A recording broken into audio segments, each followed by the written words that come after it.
Sveiki! Mani sauc Vido. Es strādāju valsts ieņēmuma dienestā, un man ļoti gribētos kopā ar tevi veidot vēl labāku Latviju.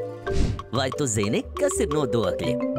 Es par tiem zinu visu, un vēlos arī tev pastāstīt, kā tie rodas, kur nodokļi paliek un kā tiek izlietoti, lai mums visiem te Latvijā būtu labāk un ērtāk dzīvot, mācīties, strādāt un atpūsties. Kā jau tu zini, mēs dzīvojam valstī, kuru sauc Latvija. Jā, tā varbūt nav ļoti liela, bet tajā ir daudz labu lietu. Ceļi, pa kuriem var braukt ar autobusu, trolejbusu, un tu kopā ar vecākiem ar savu auto. Sliedes, pa kurām var braukt ar vilcienu un tramvaju.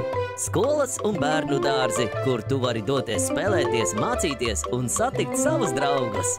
Slimnīcas, kur tu vari doties pie doktora, kad esi slims vai vajadzīga palīdzība. Armija, kas sargā mūsu valsti, lai esam drošībā un brīvībā. Policisti un ugunsdzēsēji, kuri rūpējas par mūsu drošību gan dienu, gan nakti. Lai tas viss mūsu valstī būtu, ir vajadzīga nauda. Lai pie tās tiktu, visi Latvijas iedzīvotāji dalās ar savu naudu un saliek to vienā lielā kopīgā maciņā, valsts maciņā. To dara arī tavi vecāki, un pat tu. Šo naudas daļu, ar ko dalāmies, sauc par nodokļiem. Nodokļi ir, piemēram, daļa no tavu vecāku algas vai maza daļa no pirkuma veikalā. Jā, arī tad, kad mamma tev nopērk kāroto saldējumu, nedaudz naudiņas nonāk valsts kopējā maciņā.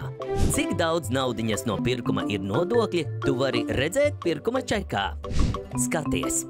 Piemēram, šajā čekā var redzēt, ka saldējums maksā 1,19 eiro. Valsts kopējā maciņā nonāks 21 cents, kas ir apzīmēts ar burtiem PVN. Tas nozīmē pievienotās vērtības nodoklis. Visi nodokļi tiek ieskaitīti valsts kopējā maciņā, kuru sauc par valsts budžetu. Savukārt, valsts ieņēmuma dienests tā vieta, kur strādāju arī es, rūpējas par to, lai visiem Latvijas iedzīvotājiem būtu saprotams un skaidrs, kādi nodokļi ir jāmaksā un kāpēc, un ja kādam ir aizmirsies nodokļus samaksāt, mēs atgādināsim par to. Kas notiktu, ja nodokļu nebūtu? Ceļš, pa kuru braukt, katram būtu jābūvē pašam. Par skolu būtu jāmaksā liela nauda, un ne visi bērni varētu iet skolā.